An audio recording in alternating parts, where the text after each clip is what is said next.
I used to believe my husband, Daniel, was the most grounded and rational person I had ever met, which is why the first signs of trouble didn't feel like trouble at all. They felt like personal failures. When he started coming home late with vague explanations and that tired, rehearsed smile, I assumed it was just work stress. But the night he brushed past me, smelling like unfamiliar floral perfume, something in my chest tightened in a way I couldn't ignore. I remember standing there in the hallway, the scent lingering long after he'd walked away, wondering if I was supposed to pretend I didn't notice.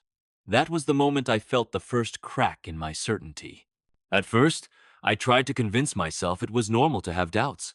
Marriage wasn't meant to be static, and people changed. Still, every time I asked him gentle, careful questions, Daniel laughed them off like I'd told the world's funniest joke.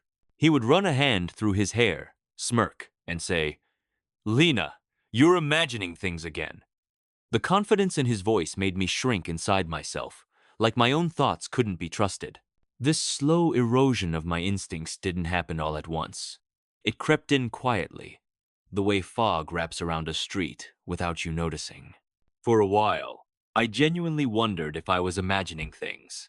Daniel had a way of speaking that made his version of reality sound more reasonable than the one I lived in. When he'd say I was being sensitive, I'd immediately replay every moment, every suspicion, every tone shift in my mind, searching for proof that I wasn't unraveling. It didn't help that he stayed perfectly calm while I felt like a storm inside my own ribs. But things were about to get much worse. One evening, I found a receipt in his coat pocket from a restaurant neither of us had ever been to, dated on a night he'd sworn he was working late with his team. The moment I held that thin slip of paper between my fingers, a chill went through me like I'd stepped into cold water. I rehearsed what I'd say, tried to prepare myself to sound rational and factual, but when I showed it to him, Daniel barely glanced at it. He said I must have picked it up from the street or confused it with something else, and his tone was so effortlessly dismissive that I felt embarrassed for even asking. That was when the confusion morphed into something darker, fear. Daniel began acting annoyed when I asked the most basic questions about his day, as if I was interrupting some grand internal monologue he didn't want to share. I noticed he kept his phone on silent more often, flipping it face down on the table whenever I walked by. Sometimes it would buzz, and he'd reach for it so quickly his chair would scrape against the floor. Every time I stared too long, he'd give me that disappointed look, the one that made me feel like I was a burden instead of a partner. I hated how often I apologized for simply needing reassurance. I hated even more how relieved I felt when he accepted those apologies. The worst part was the isolation that began forming around me like an invisible cage. When I tried confiding in friends, they hesitated, their responses soft and cautious, clearly influenced by Daniel's insistence that I'd been overly emotional lately. His mother even suggested I try meditation, as if breathing exercises could cure whatever she thought was wrong with me. I didn't realize he'd already planted seeds about my supposed imagination issues, making it harder for me to trust my own judgment. Their concerned faces made me question myself even more deeply. Still, there were moments Daniel slipped. Sometimes he'd come home speaking in a hushed tone to someone on the phone, only to abruptly hang up the second he saw me. Other times he'd claim he was exhausted, yet his clothes looked too crisp and his mood too energized for someone who had just finished a long workday. I tried to tell myself these inconsistencies didn't matter, that marriage wasn't meant to be a constant investigation, but my intuition refused to quiet down, no matter how forcefully he told me to dismiss it. I remember one night in particular when he returned home unusually cheerful, humming under his breath as he unpacked his things. When I asked what had put him in such a good mood, he froze for a fraction of a second so quick most people wouldn't have noticed, but I did. Then he smiled too quickly, too brightly, and said he'd simply had a productive day. The false warmth in his voice made my stomach knot. It was the first time I realized he wasn't just hiding something, he was actively shaping a false narrative for me to live inside. And yet, even then, I didn't know the truth he was protecting. Not until the night everything shifted with a single phone call. After that late-night call from Daniel's sister, Emily, everything began to unravel in ways I never imagined. In the days that followed, Daniel grew colder, sharper, and more dismissive, as if sensing that his carefully constructed world was starting to slip. He would walk past me in the morning without a word, the scent of another woman faint on his coat, and when I asked him to talk, he'd sigh and say I was reading too much into nothing. It wasn't just frustration in his tone, it was condescension. The kind that makes your bones ache from shame. Every question I asked, every doubt I dared to voice, was twisted back at me like a weapon, leaving me second-guessing not only what I saw, but how I felt. The subtle humiliation crept in slowly, like a shadow filling a room. Friends who once admired our relationship now gave me wary looks whenever Daniel was around. During one lunch with my coworker, I tried to mention that Daniel had been acting strangely, but she quickly changed the subject, shooting me an apologetic glance that screamed, "He probably told her I'm overreacting." Even his own mother called me one afternoon, gently warning me not to let my imagination run wild, her voice dripping with pity. Each time this happened, a part of me crumbled a little more, and I began to feel like I was losing control of my own reality. The world that had once felt safe was now foreign, hostile even.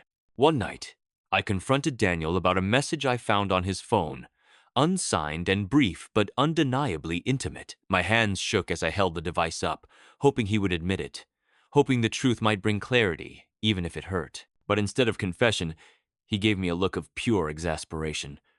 "Lena, I can't believe you're doing this again," he said, his tone sharp and dismissive. "You're imagining things. Stop it." I felt a wave of rage rise in me, mingled with an almost paralyzing fear. How could someone I loved so deeply twist reality so convincingly that I questioned my own mind? That night, I lay awake listening to the faint hum of the city below, trying to convince myself I wasn't losing touch with reality, but the doubts gnawed at me relentlessly. Even the little things became unbearable.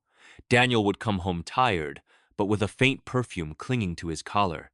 He started taking calls in another room, always whispering, his face shadowed and tense. The more I tried to watch him, the more I was accused of paranoia. The more isolated I felt from everyone around me. I would sit alone at the kitchen table, staring at the unopened mail or half-empty wine glasses, wondering if I'd lost the ability to read the signs of deceit. I felt like I was disappearing piece by piece, consumed by a fog I couldn't shake, no matter how hard I tried. Things took a darker turn when Daniel began subtly undermining my confidence in front of others. At a family dinner, I hesitated when telling a story about our day, and he interrupted, laughing lightly, saying, "Lena, you're imagining it again." That didn't happen. The laughter of his friends and family followed him like a tide of judgment, and I felt my face heat with shame. I wanted to argue, to defend myself, but every time I opened my mouth, I doubted my own memory, my own perception. The shame was suffocating, a relentless weight pressing down on my chest, making it nearly impossible to breathe. And yet, I refused to stop looking for answers, convinced deep down that something was terribly wrong. One evening, the tension hit a breaking point. I caught him in a lie so blatant it made my stomach twist in anger and disbelief. He had told me he was working late at the office, but a colleague texted me asking why he hadn't shown up for an important meeting. My hands shook as I confronted him, holding the message like evidence of my sanity. Daniel's face didn't falter for a second. He smirked and said, "See? You're imagining things again. Maybe you should see someone about that." I wanted to scream, to throw something, to make him feel the depth of my frustration, but I held myself back because I was alone, trapped, and he knew it. Then, just when I thought I had reached the limit of my despair, Emily called me again late at night, her voice urgent and trembling. "Lena, you're not imagining this. You need to hear me out. Now." The words sent chills down my spine. For the first time in weeks, I felt a spark of validation, but also a creeping terror. If my husband's own sister was calling me like this, it meant the truth was worse than I ever dared imagine. I spent the night listening to her whispers over the phone, her careful warnings, and for the first time, I realized I wasn't crazy. I had been surviving manipulation, and someone finally wanted me to know the full story. From that moment on, the tension never let up. I began piecing together patterns, noticing behaviors I had previously dismissed. Daniel's smiles became sharper, his reassurances hollow, and every interaction carried the weight of unspoken lies. I felt like a storm was building just beneath the surface, waiting to break. And in that quiet, haunted state, I knew I couldn't ignore the truth much longer. Something was coming. Something I needed to face head-on, and the thought of confronting it both terrified and empowered me. It was 2 nights after Emily's urgent call that Lena finally found the proof she had been unconsciously hunting for. She had been careful, treading lightly around Daniel, pretending to be the dutiful, anxious wife he believed her to be. But when she noticed his phone left unattended on the kitchen counter while he showered, curiosity overpowered caution. Her hands trembled as she scrolled through messages that made her heart thud violently against her ribs. There, it was clear as day. Daniel wasn't just lying about late nights or work trips. He had been orchestrating a secret life, carefully manipulating the people around her to make her doubt herself. Her stomach churned with a mixture of disbelief and rage as she read the threads of conversations she had no idea existed. The messages revealed more than an affair. They hinted at a calculated plan involving financial manipulation, secret meetings, and coded references to assets that Lena had assumed were secure in her name. The betrayal was suffocating. Every lie he had spun now appeared in stark clarity, and Lena realized that Daniel had been grooming her to dismiss her instincts for months. She could feel the weight of every stolen truth pressing down on her chest, the suffocating certainty that he had been deceiving not just her, but everyone around her. That night, she sat on the edge of the bed, clutching her phone, staring at the ceiling, trying to process the enormity of what she had discovered. It wasn't just infidelity, it was manipulation at its most methodical. The sense of isolation returned with renewed force. How many times had she been told she was imagining things? How many friends had she lost to the gentle whispers of doubt, seeded by Daniel's careful words? The realization that people around her, including family members, might have been unknowingly complicit in his deception made her blood run cold. But then she remembered Emily's voice, trembling yet firm, the night she had called. "He isn't the man you think he is. You're not crazy." That reassurance, so simple yet so crucial, gave Lena the smallest flicker of strength. If Emily knew enough to reach out in secret, perhaps there was a way to stop Daniel before his plans could reach fruition. Over the next few days, Lena began quietly gathering evidence, careful to avoid detection. She photographed receipts, saved messages, and documented inconsistencies, each discovery tightening the coil of dread and determination inside her. Daniel, meanwhile, remained oblivious, or at least, he acted that way. He continued his daily charade, smiling when she entered the room, kissing her on the cheek with the same practiced tenderness. But the unease in her chest never lessened. She could feel the lie between them stretching thinner with each passing hour, threatening to snap. And yet she couldn't act without certainty. Every step was a dangerous game, and one miscalculation could give him the upper hand again. Then came the most shocking revelation of all.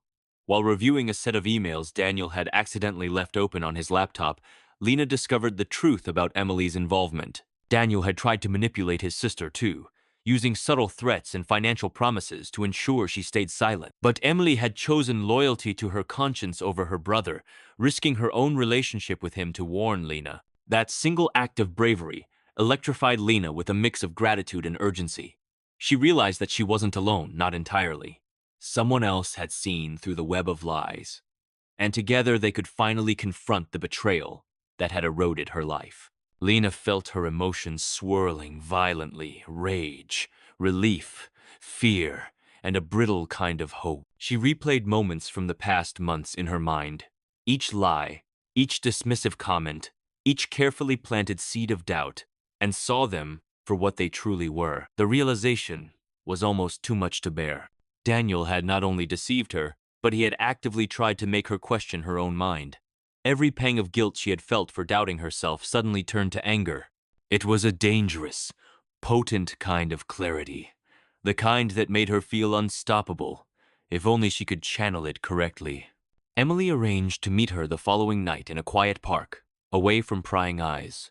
The chill in the air mirrored Lena's apprehension as she approached the agreed-upon bench, her heart hammering with anticipation and dread. Emily didn't waste time with pleasantries. She laid everything out with urgent precision. Daniel's lies, the people he had manipulated, and the plans he had made against Lena, all of it came spilling out. Lena listened, stunned and trembling, as the full scale of the betrayal unfolded before her. The quiet urgency in Emily's voice gave Lena the final push she needed to act, to stop the man she had once loved from destroying everything she had fought to build. That night, Lena went home with a resolve she hadn't felt in months. Daniel would soon discover that she was no longer the uncertain, fearful wife he thought she was. She had proof, allies, and clarity. The storm that had been building inside her for months was ready to break, and while she still feared the confrontation ahead, she also knew she could no longer be manipulated. The time for hiding, for doubting herself, was over. The days leading up to the confrontation with Daniel were some of the longest Lena had ever endured. Each morning, she forced herself to move through the motions of a normal life, hiding the storm that raged just beneath her calm exterior. She would watch him from across the room, studying every twitch of his lips, the flicker in his eyes, and the way his hands fidgeted when he thought she wasn't looking. Every habit, every subtle tell, every whisper of a lie he told in the past months became fuel for the fire she carried inside her. She rehearsed the confrontation endlessly in her mind, weighing her words, her tone, even her expressions. This wasn't just about exposing his deceit. It was about reclaiming herself from the cage he had built around her. Emily had insisted on being part of the plan. Lena knew it was risky if Daniel suspected she had an ally. He might accelerate his schemes or strike first, but she also knew she couldn't face him alone. Meeting Emily in secret, they went through every detail, every piece of evidence, every possible angle Daniel could use to manipulate the narrative. Lena felt a mix of fear and empowerment. The terror of what could happen collided with the clarity that had been missing from her life for so long. She remembered how he had dismissed her instincts, how he had twisted reality to make her doubt herself. And now, she could finally see the full extent of his betrayal. Every whispered lie, every carefully staged act, had led to this moment. The tension in the house became almost unbearable. Daniel seemed oblivious, but Lena could feel the weight of his presence like a coiled spring ready to snap. She noticed the way he avoided her gaze, the way he muttered under his breath when he thought no one could hear. His movements were deliberate, controlled, but Lena sensed a fragility beneath the surface. A man who believed he had everything under control until now. Every room, every object, every habitual gesture became a reminder of the trust he had broken. She felt her pulse race whenever she passed him, her skin prickling with the awareness that a confrontation was inevitable, and that everything could change in an instant. Then came the night when the confrontation could no longer be postponed. Lena had meticulously prepared her evidence, printed emails, photographs of receipts, and messages she had saved over weeks. She positioned herself and Emily strategically in the living room, ensuring that when Daniel returned home, he would see the full weight of his actions laid bare. The air in the house felt thick, almost suffocating, charged with the electric anticipation of what was about to unfold. Every tick of the clock felt amplified, a countdown to the moment when truth would collide with deception. Lena's heart pounded in her ears as she heard the familiar creak of the front door, followed by Daniel's oblivious greeting, completely unaware of the storm awaiting him. When Daniel stepped into the living room, his expression shifted instantly, though he tried to mask it with a forced smile. Lena met his gaze, calm yet piercing, holding up the stack of evidence like a gauntlet thrown down. "We need to talk," she said, her voice steady but cold. Emily stepped forward, her presence both a shield and a reminder that Daniel's control over the narrative was gone. The room felt impossibly small, the air charged with tension, every second stretching into eternity. Daniel's eyes flicked between them, his confident mask cracking for the first time in months. Lena could see the fear, the calculation, the desperation trying to reclaim dominance, and she felt a thrill of righteous indignation course through her veins. The confrontation escalated quickly, words flying like sharpened knives. Daniel tried to twist, deflect, and charm, but Lena and Emily held firm, each revelation landing like a hammer. Every lie, every manipulation, every betrayal was laid bare. Lena could feel the room vibrating with suppressed anger and disbelief, the air thick with the scent of tension and fear. She noticed his hands trembling slightly, the way his jaw clenched, the shallow, hurried breaths he tried to hide. This was no longer a battle of perception. It was the raw exposure of truth against calculated deception. Lena's anger burned, but beneath it, a fierce clarity guided her words, every sentence a step toward reclaiming her power. By the time Daniel finally faltered, his defenses crumbling, Lena realized how much control she had regained. The tension, the fear, the months of gaslighting, all of it had led to this moment. Emily's calm support anchored her, allowing her to see the man she once loved reduced to a figure of desperation and guilt. And yet, the full scale of the betrayal still loomed, the final twist yet to be revealed. Lena felt the heavy anticipation of what was to come, knowing that the night would not end until justice, personal, emotional, and undeniable, was fully delivered. The moment Daniel finally understood the magnitude of Lena's evidence, his composure shattered. He stammered, searching for words that could twist the truth once more, but there was nothing left to salvage. Lena watched him with a calm fury, the months of humiliation, self-doubt, and betrayal finally converging into a potent clarity. She realized that the man who had once seemed untouchable, who had orchestrated lies with the precision of a predator, was now vulnerable. Every lie he had spun, every attempt to isolate and manipulate her, was now crumbling around him, leaving only the raw, exposed man beneath. The first shocking revelation came when Emily stepped forward, handing over a folder of documents Daniel had thought perfectly hidden. It contained proof of financial deceit, secret accounts in his name, and transfers that would have left Lena destitute if he had succeeded. Her voice steady, Emily said, "This is everything. You thought you could take from her, lie to everyone, and get away with it. You were wrong." Daniel's eyes widened, a flicker of panic overtaking the arrogance he had carried for so long. He opened his mouth, but no words could bridge the chasm between truth and his carefully constructed illusion. Lena felt the tension tighten like a vice in the room, every heartbeat echoing with the knowledge that justice was imminent. For Lena, the emotional weight of the moment was staggering. She had spent months questioning herself, enduring humiliation, and feeling isolated by the people she trusted. Seeing Daniel's mask crumble, witnessing him reduced to desperation and fear, was both terrifying and liberating. She remembered every dismissive comment, every smirk meant to make her doubt her own mind, and now those moments fueled her resolve. No longer was she the anxious, silenced wife. She was a woman armed with truth, with proof, with the knowledge that she could protect herself from the man who had tried to control her reality. The confrontation escalated as Daniel tried, one last time, to regain control. His voice rose, trembling with fury and disbelief, and he attempted to justify his actions with weak excuses. Lena held up a single finger, stopping him mid-sentence. "I don't need your words," she said, her voice quiet but sharp. "I have everything I need right here." She spread the documents on the coffee table, each one a hammer against his lies. The silence that followed was deafening, broken only by Daniel's shallow breaths and the faint rustle of papers. It was the sound of truth triumphing over deception, and Lena felt a shiver of vindication run through her. Then came the final twist, the revelation that cemented Daniel's downfall.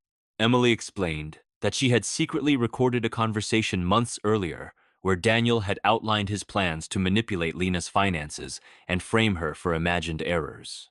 Lena had feared she would need legal intervention, but now the evidence was irrefutable. Daniel's face went pale as the implications sank in, the full scale of his exposure hitting him like a tidal wave. Every ally he had counted on, every plan to maintain control, collapsed instantly. Karma, swift and merciless, was finally catching up with him. Lena felt a rush of vindicated anger as she watched Daniel's attempts to salvage his dignity fail completely. She realized she didn't need to scream, cry, or beg for acknowledgement.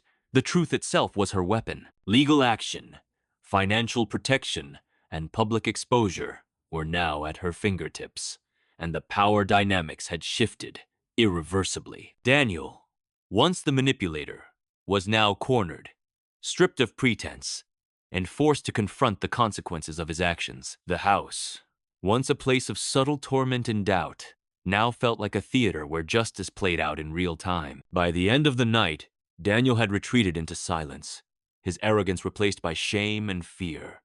Lena and Emily sat together, sharing a quiet moment of relief and triumph. The emotional closure was profound.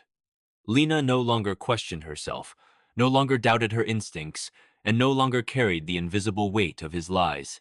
She had survived manipulation, exposure, and betrayal, emerging stronger and more certain of her own worth. In that moment, she realized that her life was hers to reclaim, and that no one, not even the man she had once loved, could take that from her again. And as she finally allowed herself to breathe, Lena understood the most important truth. She had not imagined a single thing